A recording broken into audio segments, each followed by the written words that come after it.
இன்று நாம் வாசிக்கப் போகும் அதிகாரம் ஏசாயா 21. கடல் வனாந்திரத்தின் பாரம்.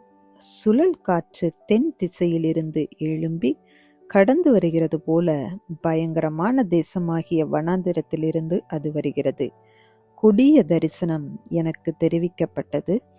துரோகி துரோகம் பண்ணி பாழாக்கிறவன் பாழாக்கி கொண்டே இருக்கிறான்.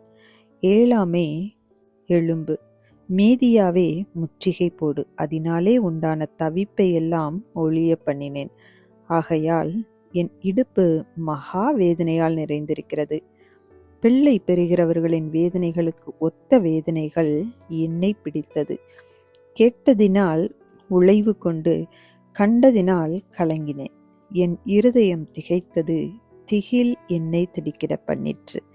எனக்கு இன்பம் தந்த இரவு பயங்கரமாயிற்று.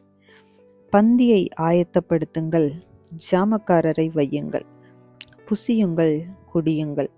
பிரபுக்களே, எழுந்து பரிசைகளுக்கு எண்ணெய் பூசுங்கள். ஆண்டவர் என்னை நோக்கி, நீ போய் காண்பதை தெரிவிக்கும்படி ஜாமக்காரனை வை என்றார். அவன் ஒரு இரதத்தையும் ஜோடு ஜோடான குதிரை வீரரையும் ஜோடு ஜோடாக கழுதைகளின் மேலும் ஒட்டகங்களின் மேலும் ஏறி வருகிறவர்களையும் கண்டு மிகுந்த கவனமாய் கவனித்து கொண்டே இருந்து, ஆண்டவரே, நான் பகல் முழுதும் என் காவலிலே நின்று முழுதும் நான் என் காவலிடத்திலே தரித்திருக்கிறேன் என்று சிங்கத்தைப் போல சத்தமிட்டு கூப்பிடுகிறான். இதோ, ஒரு ஜோடு குதிரை பூண்ட இரதத்தின் மேல் ஏறி இருக்கிற ஒரு மனுஷன் வருகிறான். பாபிலோன் விழுந்தது, அதன் விக்கிரக தேவர்களை எல்லாம் தரையோடே மோதி உடைத்தார் என்று பிரதியுத்தரம் சொல்லுகிறான். என் போரடிப்பின் தானியமே, என் களத்தின் கோதுமையே, இஸ்ரவேலின் தேவனாகிய சேனைகளின் கர்த்தரால் நான் கேள்விப்பட்டதை உங்களுக்கு அறிவித்தேன். தூமாவின் பாரம். சேயீரிலிருந்து என்னை நோக்கி, ஜாமக்காரனே, இரவு எவ்வளவு சென்றது என்று கூப்பிட்டு கேட்க, அதற்கு ஜாமக்காரன், விடியற்காலம் வருகிறது, ராக்காலமும் வருகிறது.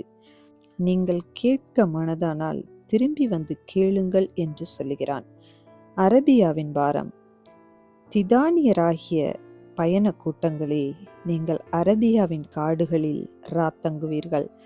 தேமா தேசத்தின் குடிகளே, நீங்கள் தாகமாயிருக்கிறவர்களுக்கு தண்ணீர் கொண்டு போய் தப்பி ஓடுகிறவர்களுக்கு அப்பம் கொடுக்க எதிர்கொண்டு போங்கள்.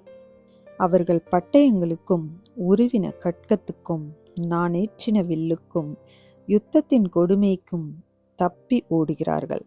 ஆண்டவர் என்னை நோக்கி, ஒரு கூலிக்காரனுடைய வருஷங்களுக்கொத்த ஒரே வருஷத்திலே கேதாருடைய மகிமையெல்லாம் அற்றுப்போம்.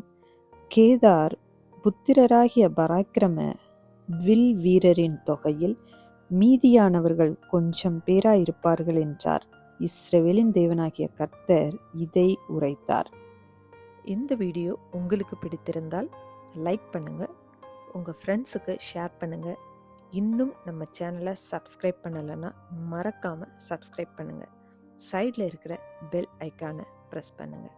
மீண்டும் சந்திப்போம். நன்றி.